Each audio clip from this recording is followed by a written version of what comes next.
Well, now, what I want to do is have a mutual brain-picking session, and I'm going to start the ball rolling by saying why I, as a philosopher, am interested in many things that you are all probably interested in professionally. Basically, what we're going to talk about, I suppose, is the problem of control, as exemplified in the ancient Latin question, quis custodiet custodies ipsos? Who guards the guards? Now, we know that we're living in an age when there's been an enormous proliferation of techniques for subjecting every kind of natural process outside the human skin, and now increasingly inside the human skin, to some form of rational control. And as we succeed in doing this, it also becomes apparent that we're failing, that the process becomes of such a high degree of complexity that we begin to feel that we're standing in our own way, that everybody complains the state of affairs in the modern world, in the technological world, is so complicated that nobody can understand it, and nobody really knows what to do. That, for example, you want to run a small business, and you find you run into such enormous legal hassles that you need so many secretaries to do the paperwork that you can hardly do the business, that you're trying to run a hospital, but that you have to spend so much time making records and writing things down on paper that you don't have much time to practice medicine, that you're trying to run a university, and the requirements, the recording, the endless red tape of the registrar's office and the administration building is such that the actual work of research and teaching is seriously hampered. And so the individual increasingly feels himself obstructed by his own cautiousness. This is basically what it is. Now, to explain myself, first of all, because most of you are strangers to me, I am a philosopher who has for many years been interested in the mutual fructification of Eastern cultures and Western cultures, studying Oriental ideas, not in the spirit of saying to the West, you ought to be converted to Oriental ideas, but in the spirit of saying, you don't understand the basic assumptions of your own culture if your own culture is the only culture you know. Everybody operates on certain basic assumptions, but very few people know what they are. You can say, very often encounter the sort of character who's an American businessman, and he says, well, I'm a practical businessman. I believe in getting results and things done, and all this thinking and highfalutin logic and nonsense is of no concern to me. Now, I know that the practical basic assumptions, the metaphysics of that man, can be defined as pragmatism, as a school of philosophy. But it's bad pragmatism because he's never thought it through. And so it's very difficult, you see, to get down to what are your basic assumptions. What do you mean by the good life? What do you mean by consistency? What do you mean by rationality? The only way of finding out what you mean by these things is by contrasting the way you look at something by the way it's looked at in another culture. And therefore we have to find cultures which are in some ways as sophisticated as our own, but as different from our own as possible. And of course for this purpose I always thought that the Chinese were optimal, and the Indians, the East Indians. And that by studying the ideas of these people, by studying their life goals, we could become more aware of our own. It's the old principle of triangulation. You don't establish the situation of a particular object unless you observe it from two different points of view and thereby calculate its actual distance from you. So by looking at what we are pleased to call reality, the physical world, from the basic standpoints of different cultures, I think we're in a better position to know where we are than if we only have one single line of sight. And therefore this has been my interest and my background. And arising out of this, there has come a further question, which I would call the problems of human ecology. How is man to be best related to his environment, especially in circumstances where we are in possession of an extremely powerful technology and have therefore the capacity to change our environment far more than anyone else has ever been able to do so? Are we going to end up not by civilizing the world, but by Los Angelizing it? In other words, are we going to foul our own nest as a result of technology? But all this gets down to the basic question is, really, what are you going to do if you're God? If, in other words, you find yourself in charge of the world through technological powers, and instead of leaving evolution to what we used to call in the 19th century the blind processes of nature, that was begging the question to call them blind.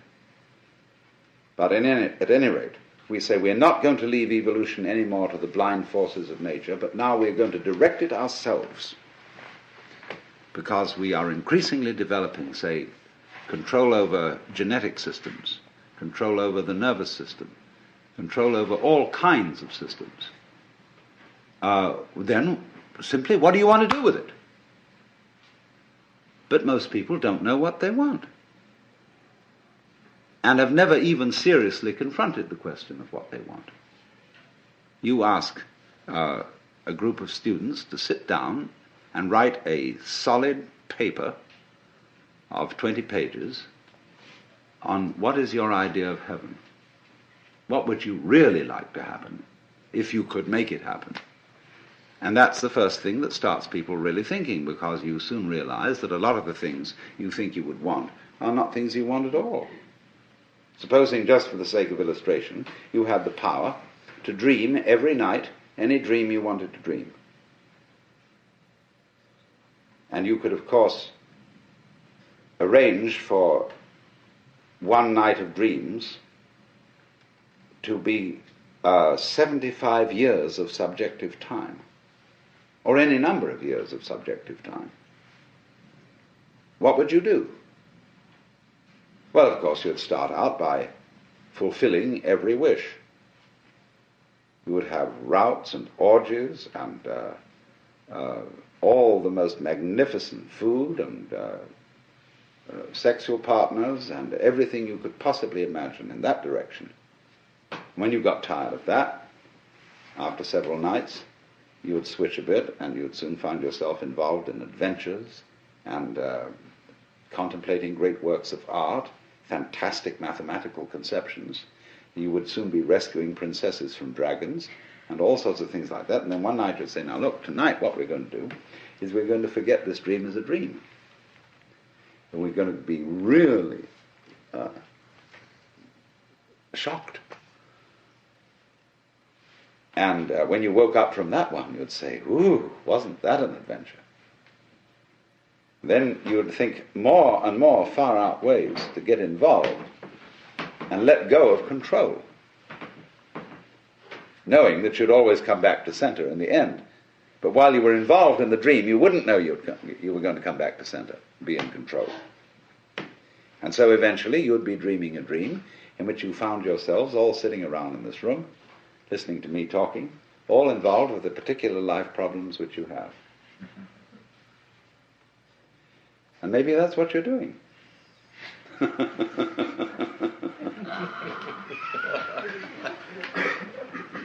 But here's the difficulty, you see. The difficulty of control. Are you wise enough to play at being God? And to understand what that question means, we've got to go back to metaphysical assumptions underlying Western common sense. And whether you are a Jew or a Christian or an agnostic or an atheist, you are not uninfluenced by the whole tradition of Western culture, the models of the universe which it has employed, which influence our very language, the structure of our thought, the very constitution of logic, which are going into, say, computers. The Western model of the universe is political and engineering or architectural. It is natural for a child to ask its mother, "How was I made?" It would be inconceivable for a Chinese child to ask, "How was I made?" It might ask, "How was I grown?" or "How did I grow?" but not "How was I made?" as if I were an artifact, something put together, something which is a construct. But all Western thought is based on the idea that the universe is a construct. And even when we got rid of the idea of the constructor, the personal God, we continued to think of the world in terms of a machine, in terms, say, of Newtonian mechanics, and later in terms of what we call quantum mechanics, although I find it rather difficult to understand how quantum theory is in any sense mechanics. It's much more like organics, which is to me a different concept. However, that may be. It has percolated, you see, into the roots of our common sense that the world is a construct, is an artifact.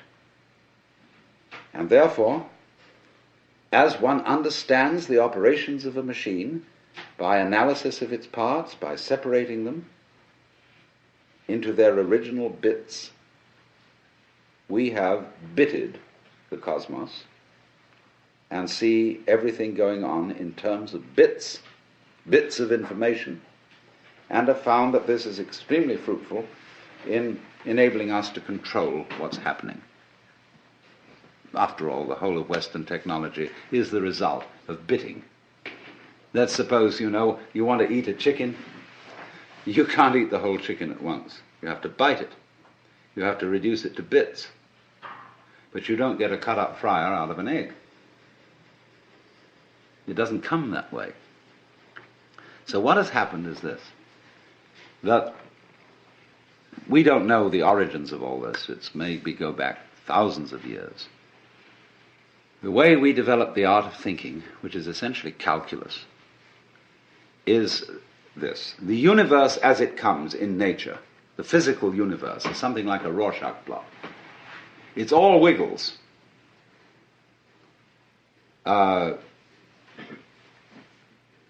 We who live in cities are not really used to this because we build everything in straight lines and rectangles and so on. Wherever you see this sort of thing, you know human beings have been around because they're always trying to straighten things out.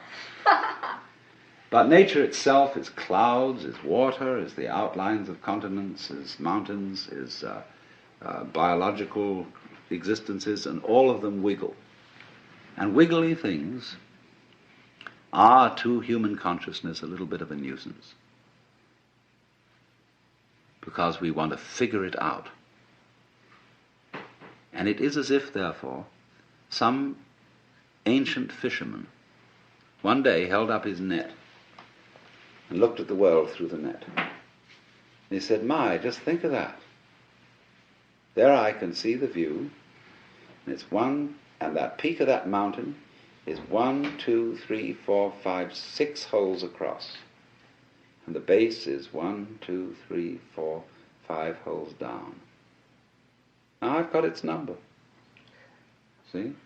And so the lines of latitude and longitude, the lines of celestial and terrestrial latitude and longitude, the whole idea of a matrix, of a looking at things through graph, paper printed on cellophane, is the basic idea of measurement.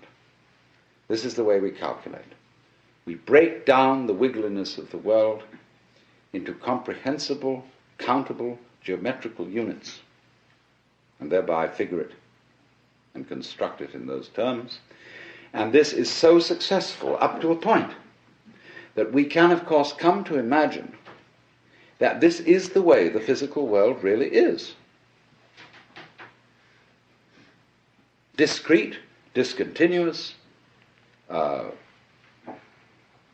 of points. In fact, a mechanism. But I want to just put into your mind the notion that this may be the prejudice of a certain personality type. You see, in the history of philosophy and poetry and art, we always find the interchange of two personality types, which I call prickles and goo. The prickly people are advocates of intellectual porcupinism. They want a rigor. They want precise statistics. And they have a certain clipped attitude in their voices. And you know this very well in academic circles, where there are people who are always edgy like that. And they accuse other people of being disgustingly vague and miasmic and mystical. But the vague, miasmic, and mystical people accuse the prickly people of being mere skeletons with no flesh on their bones. And they say to you, you just rattle. You're not really a human being. You know the words, but you don't know the music. And so, therefore, if you belong to the prickly type, you hope that the ultimate constituent of matter is particles. If you belong to the gooey type, you hope it's waves. If you are prickly, you're a classicist. And if you're gooey, you're a romanticist. And going back into medieval philosophy, if you're prickly, you're a nominalist. If you're gooey, you're a realist. And so it goes. But we know very well that this natural universe is neither prickles nor goo exclusively. It's gooey prickles and prickly goo. And you see, it all depends on your level of magnification. If you've got your magnification on something so that the focus is clear, you've got a prickly point of view. You've got structure, shape, clearly outlined, sharply defined. A little out of focus, it's going to go bleh, and you've got goo.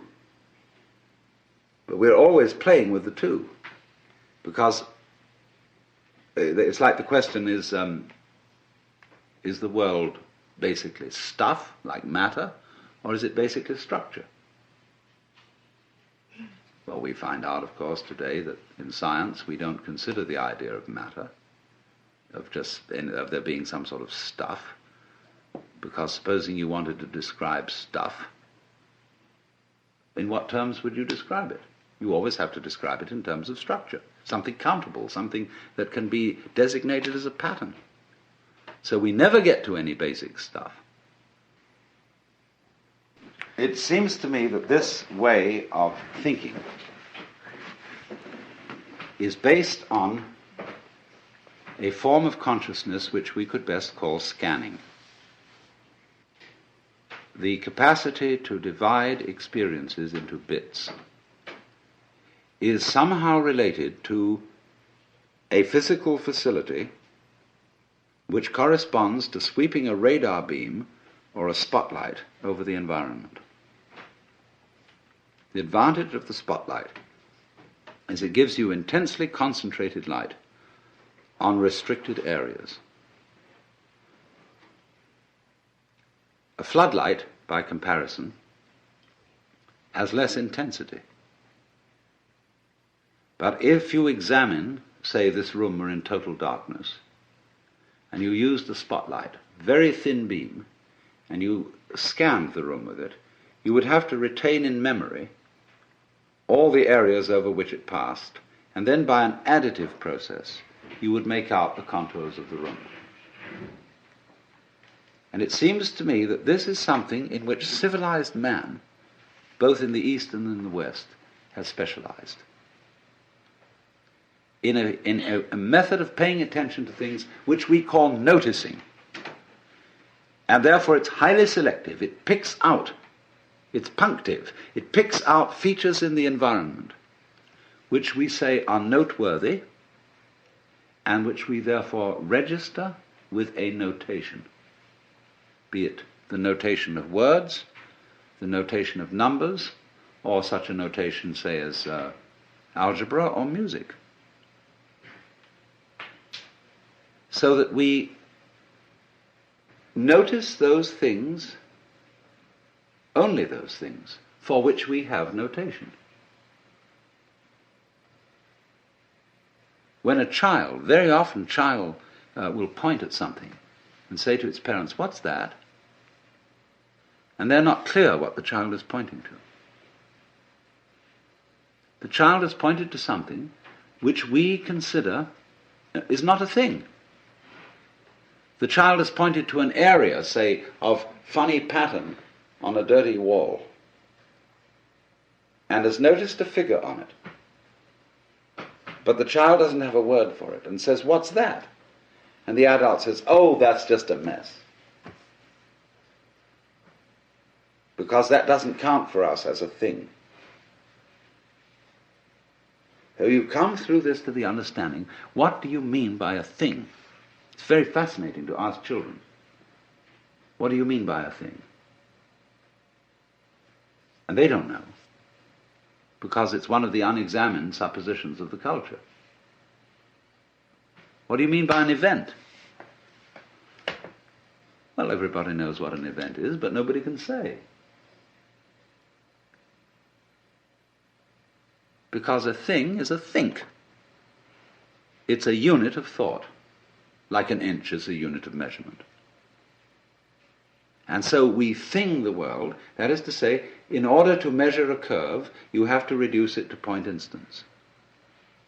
And apply the calculus, so in exactly the same way, in order to discuss or talk about the universe, you have to reduce it to things. But each thing or think is, as it were, one grasp of that spotlight, going chur, chur, chur, chur, chur, chur, chur, chur, like this, you see.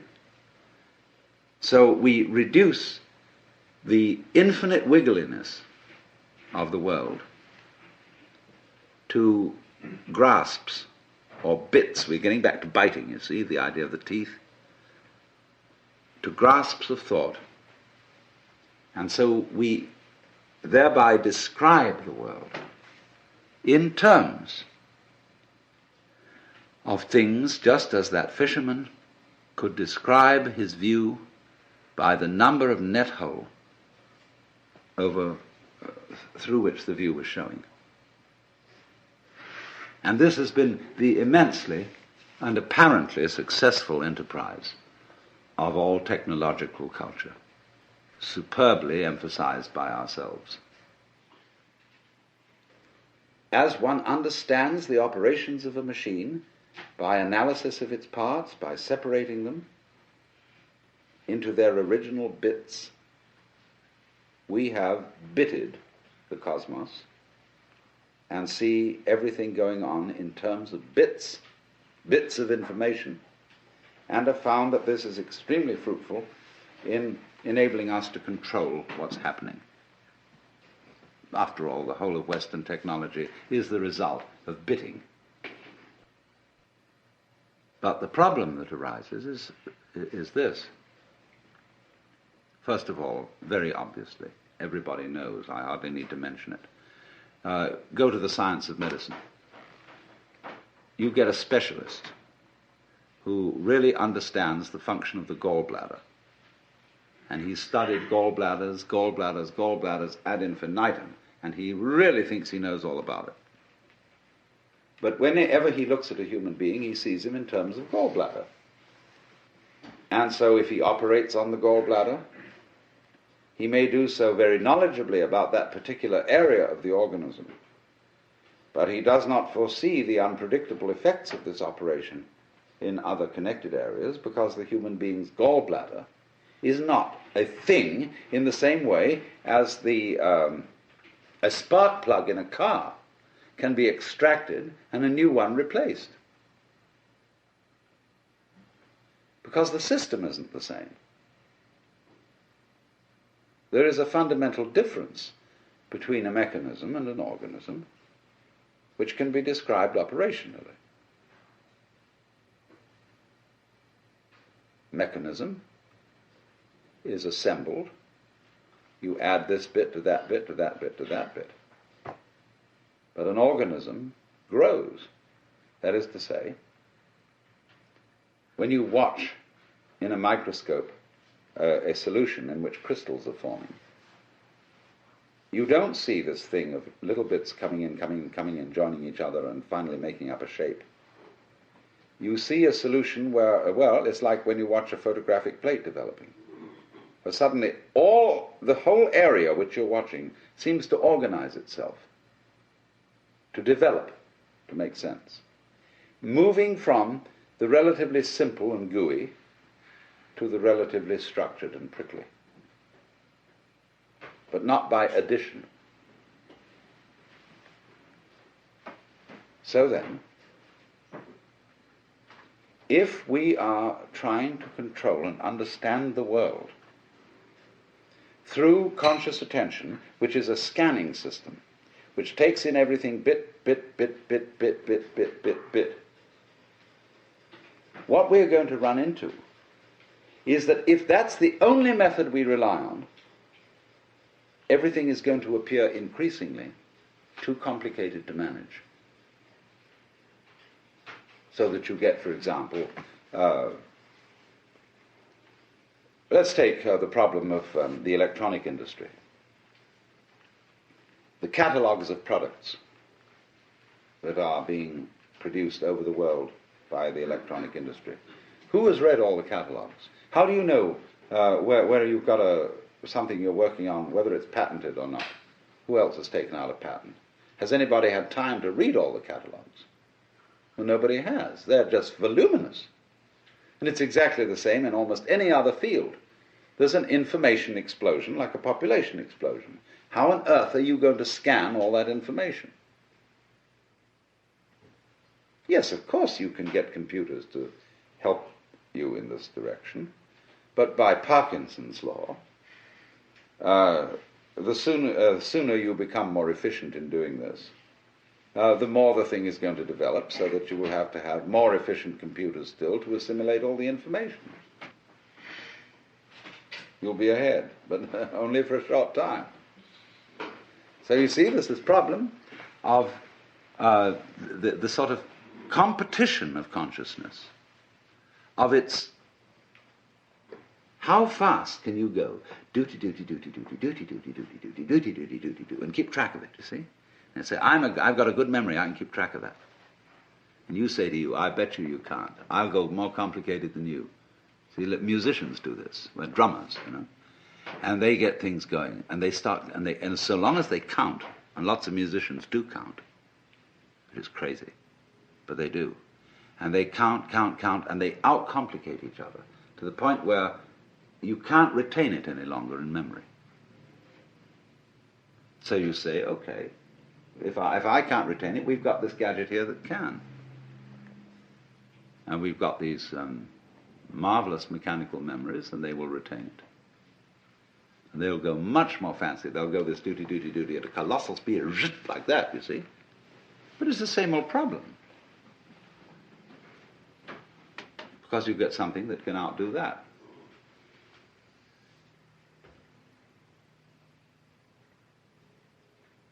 So we end up asking,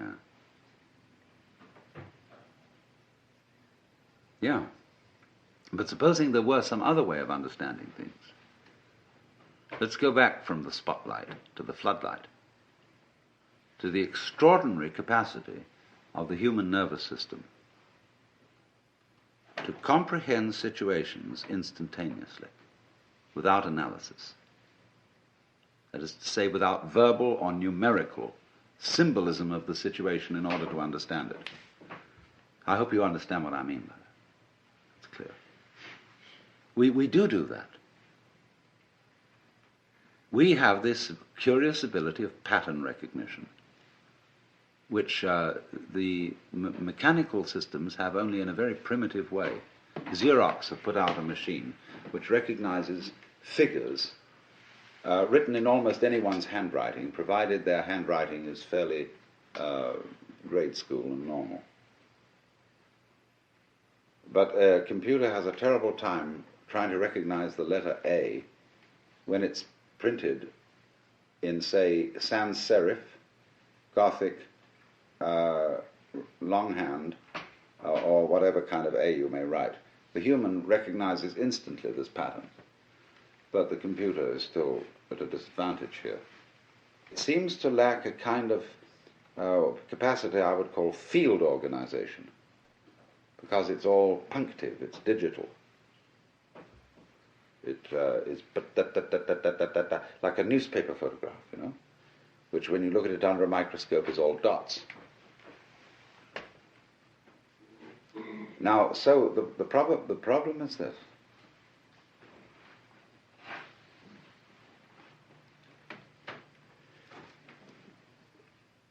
In developing technology, are we leaving out of consideration our strongest suit, which is the brain itself?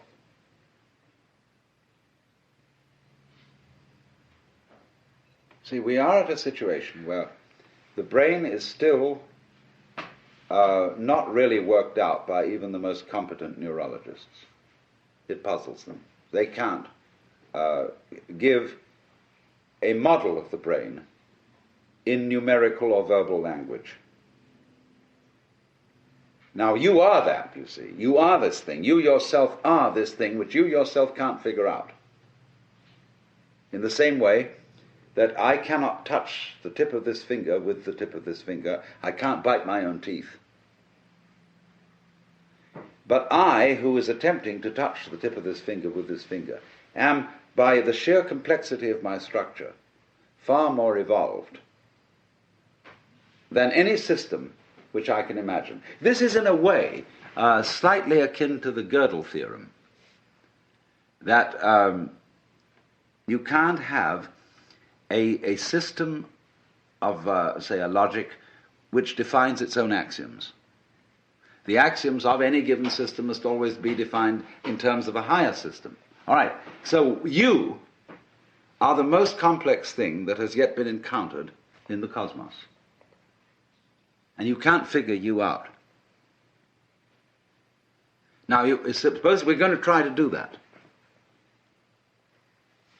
and become, as it were, completely transparent to ourselves so that we entirely understand the organization and the mechanics of our own brains. What happens when we do that? Well, you're back in the situation of God. When you're God, what are you going to do? When you're God, you know what you're going to do? You're going to say to yourself, man, get lost. Because what you'll want is a surprise.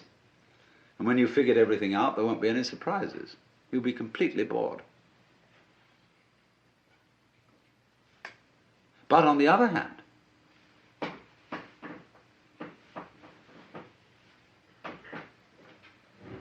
a person, I would say, who is really functioning completely is basically a person who trusts his own brains and permits his brain to operate at a more optimal level. In other words, he knows how to think things out, but he makes his best discoveries without thinking. In other words, you all know very well the processes of creative invention. You've got a problem, you think it over, and you can't find out any answer to it because the digital system of thinking is too simple, too clumsy to deal with it. It's more complex. There are more variables than can be kept in mind at one time. So you say, I'll sleep on it. Or you go to the Institute of Advanced Studies at Princeton, or Behavioral Sciences at Stanford, where they pay you to goof off, which is highly excellent idea. And you moon around, and you've got a blackboard, and you look out of the window and pick your nose, and so on. And your brain eventually hands you the solution to the problem. And you immediately, because you have technical knowledge, you recognize that's a solution. But then, naturally, you go back and check it. And you work the bit-by-bit form of thinking on it and see, now, does it come out in those terms? And if it does, everybody will agree with you, yes, that's the answer. But if it doesn't come out in those terms, they won't agree with you. Because you haven't subjected it to the socially acceptable, traditional form of analyzing knowledge. But here's the problem. It takes an awful long time to check these things out. It takes an awful long time to arrive at the solution which you got like that by a purely calculative process. Most of the situations of life are such that they don't wait for us to make up our minds. So that an enormous amount of carefully worked out scientific knowledge is trivial. It's all very well, very finely worked out, but much too late. Because life comes at you from all sides, all over everywhere at once. And the only thing you've got to deal with that is the thing inside here, in the skull. Now, I'm not saying this to put down all this marvelous work of calculation, brought to immense sophistication electronically and so on. Not at all, because actually you people are the first people to understand the limitations of your own kind of knowledge. And you're going to have to tell the politicians about this. They don't understand. They think that this kind of knowledge is the answer to everything. And I think most of you know it isn't. Which is not something, I repeat, against technology. It's only saying that when you walk, you put your right foot forward. And that's fine, but then you must put your left foot forward. So let's say that the great technological enterprise has been putting the right foot forward. But you must bring up the left foot. That is to say, bring up re-valuation and new respect for the organic type of organization, which is incomprehensible to technological thinking, but which always underlies it. That by itself doesn't work, because after you bring the left foot up, you've again got to bring up the right foot. The analytic. After goo comes prickles. After prickles comes goo. And you have to keep this thing up. And I think our danger at the present time is that we are so heady,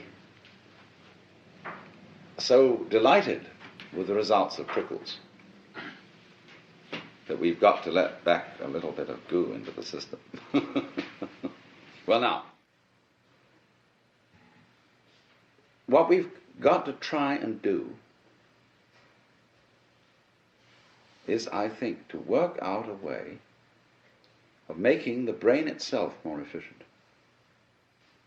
And this is the thing that civilized education has neglected. Lynn White, to quote him again, used to say that the academic world today only values three kinds of intelligence: verbal intelligence, mnemonic intelligence, in other words, good at remembering, and computational intelligence. He said it entirely neglects kinesthetic intelligence, social intelligence, and he had at least 7 kinds of intelligence. I forget what they all were. But it is this extraordinary capacity of the neural organization, say, to engage in pattern recognition and in solving instantly certain complex problems without knowing how it does it. the trouble is, when you do something you don't know how to do, you've got a non-repeatable experiment, in a certain sense. In other words, you can't explain to someone else how to put it together. But you can do it like you can open and close your hand without any knowledge of physiology. Do it every time. Whoops, I don't know how I do it. I just do it, you see.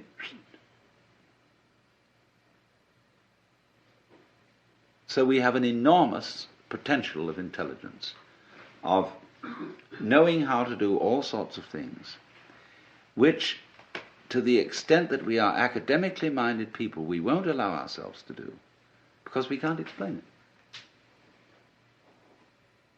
You know, for example, there's a way of cooling a brazing furnace. It's very simple. But engineers say it's theoretically impossible. It can't happen. It's like bees can't fly by the laws of aerodynamics, but they do.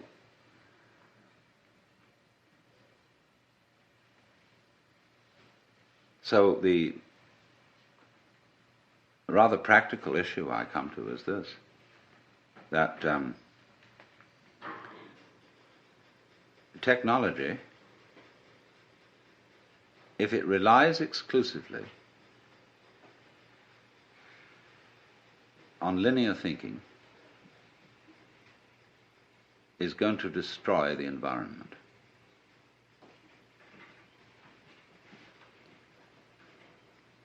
It's going to become too complicated to handle. Man is going to be like the dinosaur, which had to have a brain in its head and a brain in its rump because it was so big. You know, the caveman kept a dinosaur, and when he went to bed at night, he'd clump it on the tail with a club, and it'd scream at 8 o'clock in the morning. Wake him up. And it seems to me we're getting into that kind of saurian situation with our technology, which is going to lead us to extinction. So the question is, are we going to foul things up by insisting on using linear input information and controlling it as the dominant tool of controlling the world? Or can we master all that as we have done and still use the linear input and analysis, but with a fundamental trust in our power to assimilate multiple input, although we really don't know how we do it? And my point is that you can't find an absolute which you can pin down, you see. So there always remains in any human operation the basic central thing, which you can't pin down because it's you. Just as the teeth can't bite themselves. Now, the assumption of Judeo-Christian culture is that man in his nature is sinful and therefore can't be trusted. The assumption of at least ancient Chinese culture is that man in his essential nature is good and therefore has to be trusted. Because they say to us, if you can't trust your own basic nature, you can't really rely on the idea that you're untrustworthy. Therefore, you're hopelessly fouled up. So this has amazing political and other consequences, this different assumption. If we say, no, we human beings are fallible and basically selfish and really, really fundamentally evil, and therefore we need law and order. We need a control system to put us in order. We thereby project these control systems into the church or into the police or into somebody who are really ourselves disguised. See, it's like daylight saving time. Everybody could simply get up an hour earlier.